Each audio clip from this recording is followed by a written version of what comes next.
respectfully, right, I see some Joe Burrow and Shedeur Sanders. I see some of that. What I don't see is no Daniel Jones nowhere.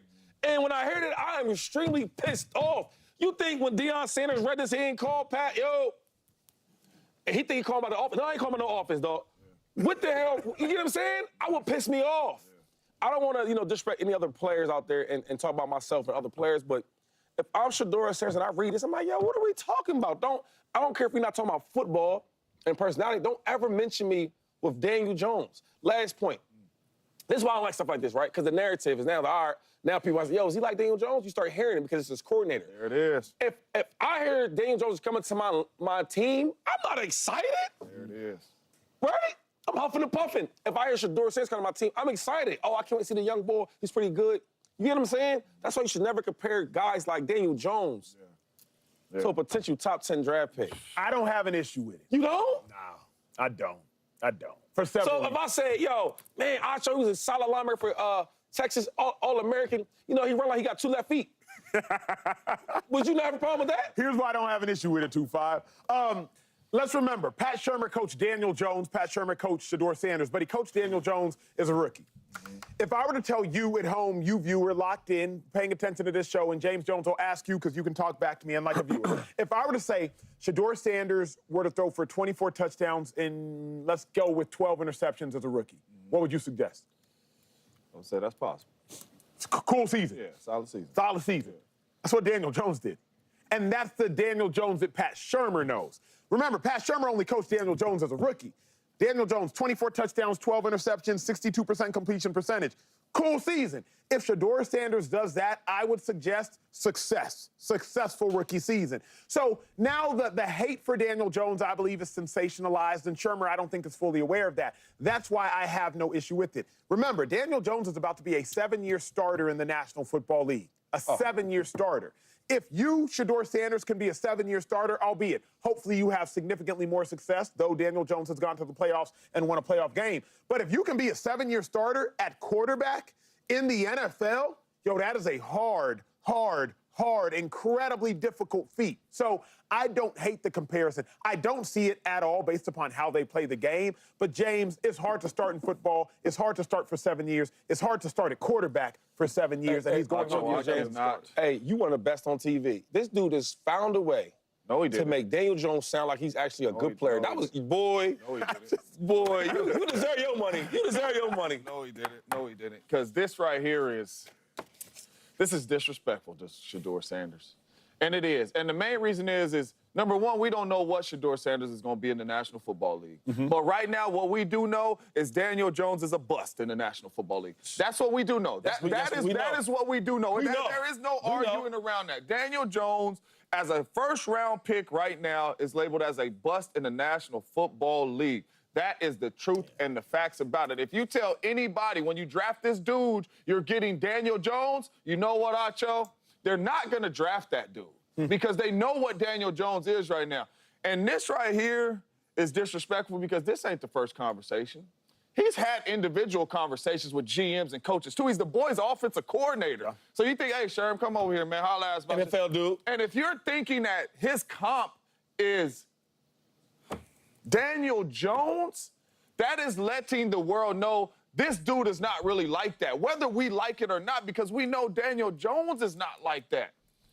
Daniel Jones in the National Football League, and Acho, you spoke on his rookie year, but Daniel Jones in the National Football League has not been good. At all. I don't want to sit up here and disrespect, but he has not been good. Yeah, let's talk about this. Shout out to the subscriber Young Conqueror, I think that's how you say your name, for letting me know this. This take was out there. I didn't originally see it. I think it's interesting. I want to unpack this from a few different ways, quite frankly, but I also just really want to read this quote to be very clear, right? He says, I think they're very similar prospects from a player and a person. I think they're both wonderful human beings. They're both highly accomplished, talented college players that have a chance to make an impact in the NFL. So there's a lot of similarities between Daniel Jones and Shedeur Sanders. Now, this is where I know that not everyone knows how to have an interview. Not everyone knows how to talk publicly. Not everyone knows how to talk to a journalist, be on live TV, question and answers, etc., etc. And the one thing that becomes very obvious is that most players and most coaches, they're not very good at it. They're just not. And when you see people on TV who are very smooth and smart and witty and humorous and know how to like either talk around an answer if they don't want to give an answer, or they're really sharp with their opinions, like that's a talent and a skill set in its own right. And it's something that I, I know I'm very good on the fly, and like I'll see interviews from like from elite coaches that have won Super Bowls, or players that have won Super Bowls who are going to be in the Hall of Fame, and I see them like answer questions, or they get a little bit irritable, or they make a weird joke, whatever it is, and I'm like, man, I could do better in that moment. I certainly can't be on the field and throw a touchdown pass in the Super Bowl, but like I can do that better than them, because that's going to be more my skill set in that moment. My athletic skill only took me so far in life. I had to then figure out a way how to continue to progress through life, mainly using my mind and my mouth, right? So that's kind of where my skill set has continued to hopefully be sharpened and improve and grow. And because there's times that I see players or coaches give an interview, and I'm just like, oh my god, like why did you say that? It's so easy, just say this. And then I usually I'm making a clip like this, and then I just make it up on the fly, and I'm like, that was an infinitely better answer than whatever you just said, and I just made it up right now, and I'm obviously not, the head coach of, the Philadelphia Eagles. So it is one of those things that I try to keep in mind, that not everyone has that skill set. And so, you have the offensive coordinator here who's like, probably truly thinking he's doing something positive, because he believes, like, if we look at his words, he believes that Daniel Jones is a wonderful human being, highly accomplished, a talented college player, and have a chance to make an impact in the NFL. So if all of those things are true, then comparing Shedeur Sanders to Daniel Jones, it's not a negative. His intent is truly positive. It's to be like, no, like Daniel Jones is actually an awesome quarterback, and I believe and is an accomplished quarterback, and also an awesome human being, an awesome person. And that's who I see Shedeur Sanders to be. I see a lot of similarities. And also when you're talking about an offensive coach, you're going to have a lot of guys that are really like locked into the details. They're looking at life and their players through a very specific lens, So they can literally probably find similarities between Shedeur Sanders and some like 16-year-old kid in high school, right? Like you're just looking at things through such a microscopic lens that you could be like, oh yeah, Shedeur Sanders really reminds me of, John Watson from, Nevada, Nevada high school, Team USA, whatever, right? And it just like doesn't mean that they're actually equal necessarily, but like you can see the connections. And so you're just looking at things through a very, very narrow lens. There's times that I've seen, my little niece, when she was like 8-9 years old, and I'm like, wow, I see like you're answering questions, or you're responding, or your attitude, whatever it is. It's like, I see myself in you. And it's like, does that mean that I'm, the same as a 10-year-old girl? Like, I don't think so. Does that mean that I have the maturity of a 10-year-old? Like, I mean, maybe, but probably not.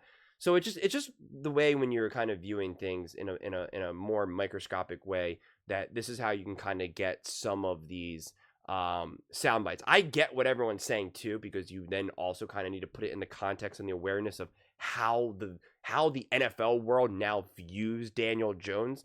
So it doesn't seem to be positive. And if you say, hey Shedeur, you can have a career like Daniel Jones, like he's gonna be like, I hope not, right? And then now Acho's kind of taking the angle where he's like, hey man, like just being in the NFL for an extended period of time is hard. And it is true, right? He is being accurate. Just look at some of the other quarterbacks who have been drafted over the years who went nowhere fast, and they couldn't even maintain being a backup quarterback in the NFL. They were out of the league by year 3, 4, 5, etc. And yet Daniel Jones was good enough to at least get another contract, to sign, what was it, 140 million, like won a playoff game, etc., etc. And you do have other teams that are still taking flyers. Legitimate coaches, legitimate offensive minds like Kevin O'Connell and now Shane Steichen, who, make no mistake about it, he is an awesome offensive mind. And he's like, yeah, give me Daniel Jones. Let's see what we can do. And just like how Sam Darnold was considered a bust, Shanahan's like, I want him. And then Kevin O'Connell is like, I want him. And then won 14 games. So there is a real possibility that Daniel Jones, if he finally is with a better team and a legitimate O-line and a legit coach, that he can be significantly better, that he can win some games, etc., etc. And you're going to have an offensive coach who's going to kind of look at life through that lens.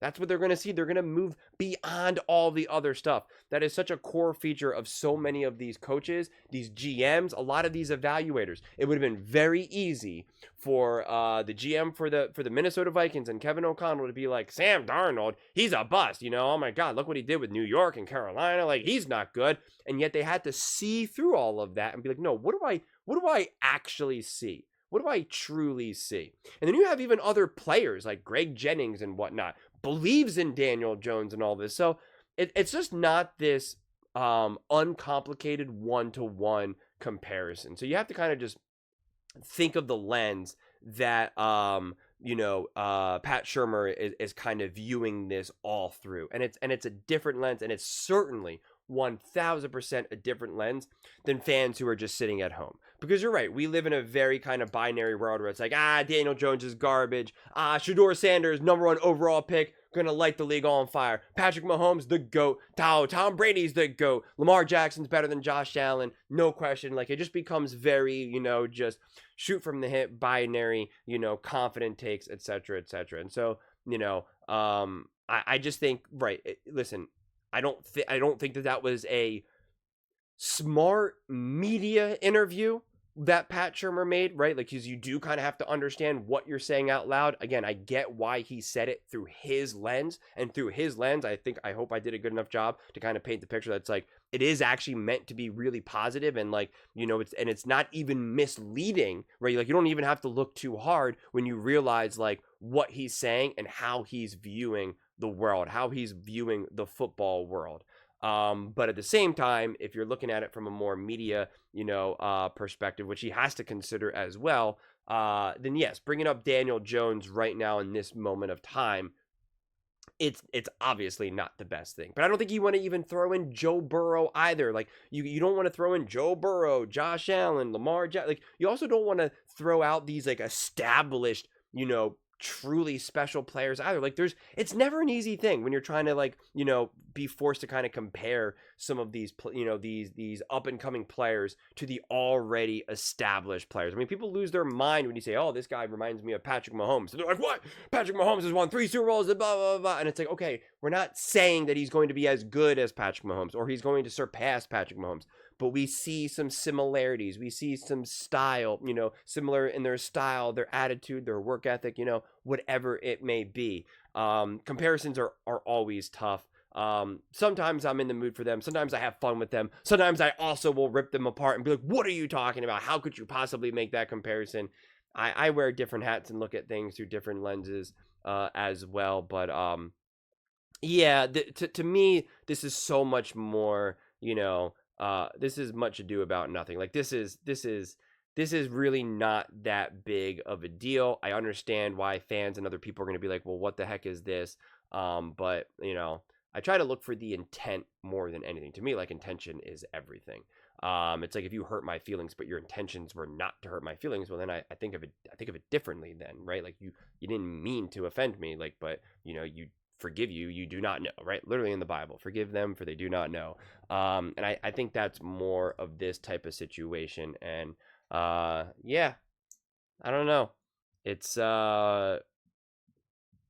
yeah, it's also, the last point I'll make is that it's also a tough comparison with Daniel Jones, because there's a real chance that Shedeur goes to the New York Giants and there's just not a single person who wants another Daniel Jones there, right? Not a single fan, not a single staff member, right? Like not a single coach.